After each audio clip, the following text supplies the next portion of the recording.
Welcome back podcast pilgrims. फिर से tune in करने के लिए धन्यवाद। You are listening to Brief Banter. बीते एपिसोड्स में we have spoken about so many things. हमने मूवीज की बात की, गेम्स की बात की, एड्स की बात की, र्यूमर्स की भी बात की। अब ना थोड़ा आगे बढ़ते हैं, न्यू एज में चलते हैं, the internet era. This new thing called the internet was absolutely fascinating for us. We would get so excited just thinking about using it. बिल्कुल ही अलग और नई दुनिया थी हमारे लिए और easily accessible भी नहीं था, तो it made those online moments even more precious. लेकिन all new things come with their own set of challenges. Back in the days, we did not have access to high-speed internet. सबसे पहले तो वो dial up drama, plug your computer into the phone line, फिर wait करो और wait करो, थोड़ा और वेट करो, फिर कुछ फनी नॉइज सुनाई देते थे जो हमारी उम्मीद बढ़ा देते थे कि हाँ भाई चलो हो रहा है, बस हो ही गया। इतना धैर्य दिखाने के बाद भी ना कभी कभी धोखा मिल जाता था, कनेक्ट ही नहीं होता था भाई। कितना पेशेंस था हमारे पास। और अगर हो गया ना तो पहला स्टेप डन, अब नेक्स्ट स्टेप। आज अगर कोई पेज कुछ सेकंड्स में अपलोड ना हो तो हम इजीली फ्रस्ट्रेट हो जाते हैं। थिंक अबाउट दैट टाइम जब वेब पेजेस अपलोड होने का इंतजार करना जैसे दीवार पे लगी पेंट के सूखने का इंतजार करना। और अगर कुछ डाउनलोड करना हो तो भाई सदियां काफी नहीं, लेकिन we were okay with that. अब सिंस हम हाई स्पीड इंटरनेट से वाकिफ ही नहीं थे तो हमें लगता था ऐसा ही होता है, टाइम तो लगता ही है।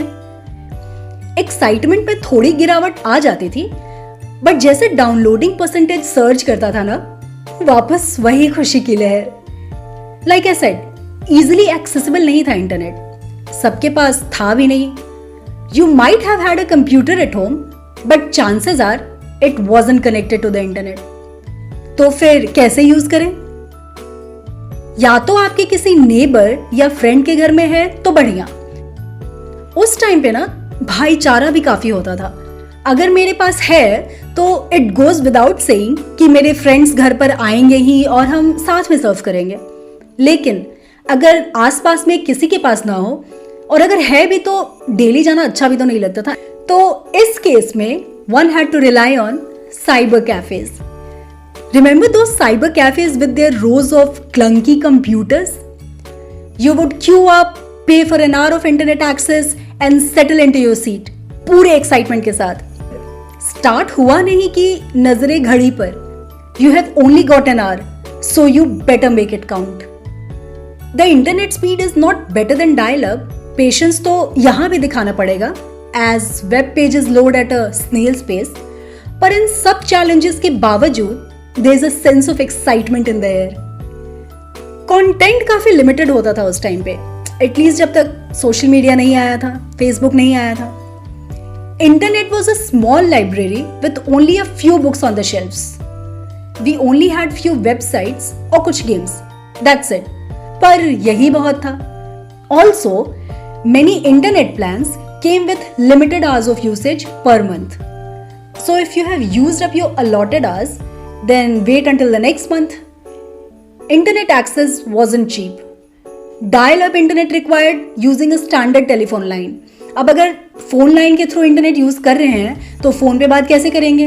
नहीं कर सकते। तो वो बैलेंस बिठाना पड़ता था। And purchasing a modem and other equipment came with a hefty price tag. और कैफेज जाना तो एक्सपेंसिव था ही, आर्ली बेसिस पे चार्ज करते थे वो, और 1 घंटा कभी इनफ नहीं रहता था, एक्सटेंड तो हो ही जाता था। From the early days of dial-up to the digital world we live in today, it's been quite a ride. And with that, it's time to bring this episode to a close. मिलते हैं अगले episode में next Tuesday. Thanks for listening.